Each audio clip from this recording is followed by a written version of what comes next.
Everyone, this is Josh. I just finished watching Smackdown, and this is Wrestling in Review. We kicked off the night with Daniel Bryan in the ring.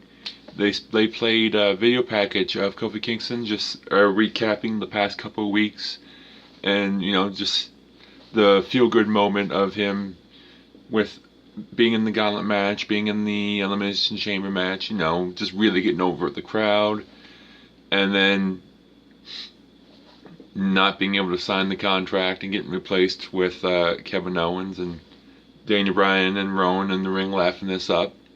Then the video package ends, and Daniel Bryan says that he wants to comment. He was silent last week during everything that's going on with Vince McMahon, Kevin Owens, and Kofi Kingston. So he wants to comment now on what his thoughts were about the situation. This automatically gets booed by the crowd, and Kofi gets. They start chanting Kofi's name, obviously, because Kofi's like huge now, and he's probably going to get a match at WrestleMania for the title, and hopefully he wins the title. I'd love to see that. Kofi's always been doing it for 11 years now, and he's deserving of it. Daniel Bryan goes on to say that Kofi Kingston was replaced by Vince because he's not a leader. He's more of a co-star, or a B player. He even goes on to say that the New Day isn't even here because they're off doing something, a tour in India. He goes on to talk about Kevin Owens, and he calls Kevin Owens a fatty, or fat. He says that he's undeserving, and then he calls him a nobody. He says that he's the planet's champion. He's going to retain the title at Fastlane. He is then soon interrupted by Kevin Owens. Daniel Bryan told Kevin Owens that he belongs on his couch. I thought that was kind of funny. They're just really going with the fat jokes. It's funny because he's lost a bunch of weight. He looks really good. Kevin Owens says that the worst thing about being injured was watching Raw, and was about the worst thing when being injured, when watching Raw and SmackDown, was how awful Daniel Bryan was and how sick Daniel Bryan made Kevin Owens. Kevin Owens, he said that when Daniel Bryan threw out the title, the WWE title, he knew exactly that he wanted to go to SmackDown and take on Daniel Bryan. He said that he says that Daniel Bryan thinks he's too good for everybody, and he wants to shut his mouth at Fastlane. He calls Daniel Bryan a jackass. For some reason, Daniel Bryan comes back with, "You have no friends." I think it's because Rowan was in the ring with him. He says that Kevin Owens says that he pinned you last week. He pinned Daniel Bryan last week, and he's gonna beat him for the title at Fastlane. Rowan attacks, or actually no, Kevin Owens attacks Rowan, who then he throws him out of the ring, or he gets out of the ring somehow, and then Kevin Owens and Daniel Bryan are going at it, and then Rowan attacks Kevin and gives him that smothered slam thing. It looks kind of awful. I'm not really sure what it is. That was the end of that segment. You can totally tell that it was leading to a match between KO, or Kevin Owens, and Rowan. Next, we have a match between Jey Uso and The Miz. The Usos come out first. They do a little recap of the situation. Them winning the titles at Elimination Chamber. How they want to defeat the Miz and Shane in front of the Miz's father. And they're getting sick of how they call themselves the best tag team in the world. And it goes on, because they actually did some really funny things. If you didn't watch it, you should go back and watch this segment, because it was funny. It was so funny. Miz comes out, with Shane McMahon. Says, they are the best tag teams in the best tag team in the world. And Miz looks at Jay and says, you're going to make a mistake, and I'm going to capitalize on it tonight, and I'm going to beat you. And yeah, so the Usos then try to take a swing at both Shane and Miz, but they both duck and they go flying out of the ring. They then go to commercial. They come back, and it was a really fast-paced match. It went back and forth. No one really had the advantage, or no one had most of the offense. It was really back and forth. Jimmy tried to help his brother cheat on the outside. I guess he was holding the Miz's feet down or something. I looked away for a second. I missed it.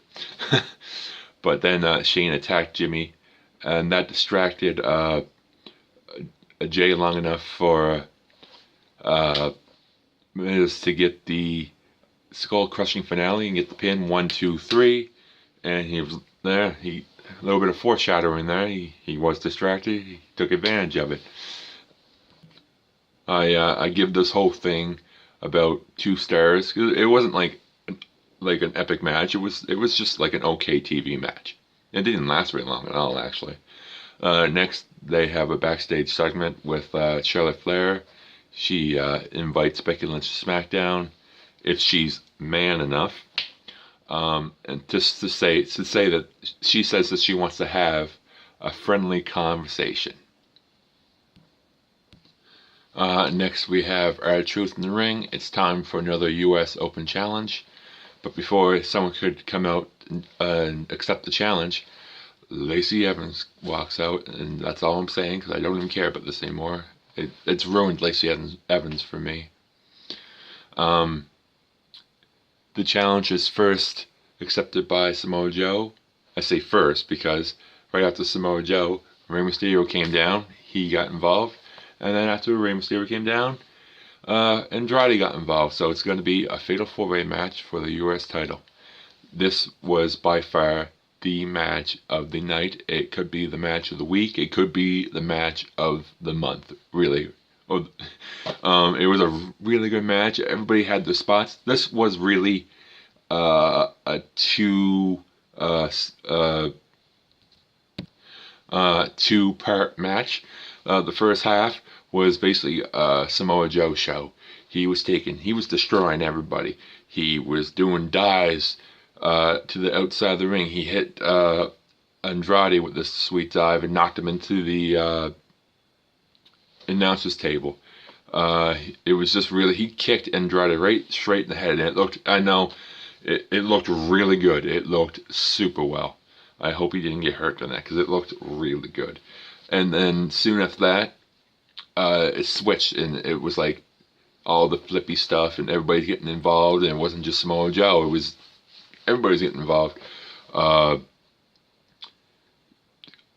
Andrade hit the Three Amigos on Rey Mysterio, just kind of mocking Rey Mysterio before he went and tried the Frog Splash. Didn't work out for him. Andrade, he got a close call on this match. He rolled up R-Truth, and it was like, I don't know, that much left before R-Truth got his shoulder up. He has it was really close. Andrade ended up hitting a double backflip to Rey Mysterio. So when he does a backflip, lands on his feet, and does another backflip. This match was completely full of action. Left, right, and center. Everybody had their moments. Samoa Joe had the whole first half of the match. Rey Mysterio had his moments. Andrade had his moments. And R-Truth, too. Even R-Truth had his moments. R-Truth again, copying John Cena, doing the 5-knuckle shuffle. Rey Mysterio, they keep on finding new and impressive ways to hit that Canadian Destroyer, or Mexican Destroyer. He was caught again, and Andrade had him. He caught him again, and then bam, right into the Canadian Destroyer. Surprise win here. Samoa Joe won the U.S. title. He pinned Andrade, which I didn't like, but Samoa Joe is your new U.S. champion. which is a-okay for me. He's deserving of it. He's deserving of it. I thought maybe he would win the WWE title when he was going against AJ, but he didn't. But it's nice to see that he has something, and hopefully he is able to bring that title up, and hopefully they book him right and not just crappy like they have the past few, like a long line of former U.S. champions. So yeah, like I said, this was an awesome match. I give this 5 out of 5. It cuts backstage, and Becky Lynch has arrived. So there's going to be some sort of interaction between Becky and Charlotte before the night's over. They cut to a New Day promo. They're in India. They're saying that Saturday they couldn't be there. But they're going to be at Fastlane. They didn't say what they were going to do, but they said they were going to be at Fastlane. Next was a tag team match. Aleister Black and Ricochet versus The Bar. But as Ricochet was making his entrance, they cut backstage to Samoa Joe talking to an announcer or a commentator or whatever you want to say. And he says that, he's going to put everybody on the SmackDown roster to sleep. He even mentioned John Cena by name. He says he's going to destroy him too. So hopefully, maybe this is leading to a match between Samoa Joe and John Cena at WrestleMania. He is hoping. I wouldn't mind seeing that at all. And then they cut back to the ring, and then they mention, as The Bar is coming out, that Aleister Black and Ricochet are going to have another Raw Tag Team title match at Fastlane, and a triple threat match with obviously Aleister Black, Ricochet, the Revival, and Chad Gable and Bobby Roode. Then we finally get to the match, this wasn't too bad of a match. It was a good TV match, nothing overly exciting about it, but it caught my attention. Ricochet got a very fast start. He did some of his flippy stuff, and he was able to attack both Sheamus and Cesaro until he was distracted by Cesaro, and Sheamus hit him with a big knee. I think it was a knee while he was on the apron, and again he fell into the announcer's table. It was really back and forth. No one really had the upper hand. Not one team was on top for a bit. It was really back and forth. It wasn't a very long match at all, which is kind of disappointing. I could see these guys go forever. But like I said, not a long match. Ricochet ends up hitting the 630 on Cesaro for the win. They go to celebrate, and then Rusev and Shinsuke Nakamura attack them from behind. The Bar join in to help them attack them, and they are helped out by the Hardy Boys, who make the save, and they take out the bad guys, and the bad guys run away, and Ricochet, Aleister Black, and the Hardy Boys are in the ring celebrating. Next is something pretty strange. I didn't like it at all. It was a match between Mandy Rose and Naomi. They just happened to mention that Mandy Rose was going to have a match at Fastlane for the women's title. It was just like a side statement. It was like, well, whatever. This is what's happening with the SmackDown women's title. And it bugs me. It bugs me so much. Why can't they give Asuka more attention? I mean, they're doing it fine with the Raw women's title. Why can't they do it with SmackDown too? Oh, it makes me so mad that they barely even mention or talk about it. But anyway, Mandy Rose and Naomi have a match. It may have lasted 5 minutes. Nothing to talk about at all. Naomi got distracted and then got hit by Mandy's finisher, which honestly I can't even remember the name of right now. I'm pinned 1, 2, 3. That was the end of the match. Honestly, just 0 stars. I can't give this anything at all. Oh, and I think I forgot to say, I gave the tag team match, the Ricochet, Aleister Black, and the Bar match, I gave that 3 stars. I forget if I said that or not. But going forward, Yeah, so Mandy won. She's walking up the ring, not the ring, the apron, not the apron, sorry, the stage. God, she's walking up the stage, and Asuka appears from behind her, and she gets beat up by Asuka, and that was it. That was all that was shown. And she wasn't even winning her title, so anybody that doesn't know what's going on wouldn't know that she's the women's champion or SmackDown Women's Champion. So yeah, good job, I guess. No. Um, we cut to a backstage promo. AJ Styles is giving his opinion on the whole Kofi Kingston situation. He said that he asked the McMahons why they're not listening to the fans like they said they were going to, because everybody's cheering and wanting Kofi Kingston in the match, but no one's listening. Randy Orton interrupts AJ Styles, and he's like, "Are you actually talking about someone else getting a title shot that's not you?" And then he says that that's why it took you 15 years to get here. And that was kind of a deep cut for him, because AJ kind of goes, "Urgh," and the crowd goes, "Ooh." Next is our main event match for the night. Again, this was very weird and yeah. It was less than 5 minutes. Less than 5 minutes. DQ finish. Daniel Bryan gets involved, attacks Kevin Owens. So for a bit there, Daniel Bryan and Rowan are attacking Kevin Owens until Mustafa Ali makes his return and makes the save by helping Kevin Owens out.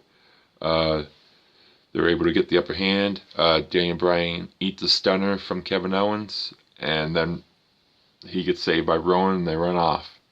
And that was the end of that. I give this match 0 stars. I liked everything that happened after it, but I wish there was a match. 0 stars. Now, this was the main event spot for the evening. This was the in-ring segment. Charlotte Flair calling out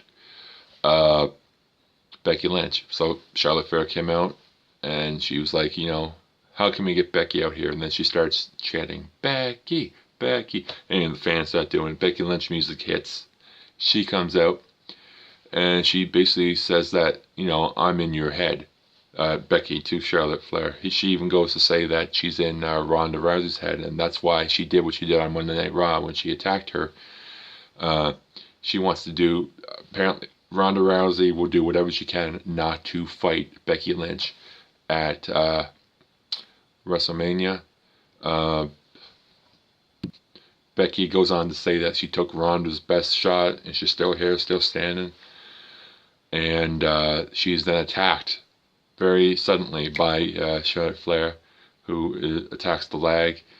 It puts on a pretty, not too long, but a pretty good attack on Becky until Becky's able to reverse it and gets the disarmer in. And she has it in for a fair bit of time until referees come down and help Charlotte out.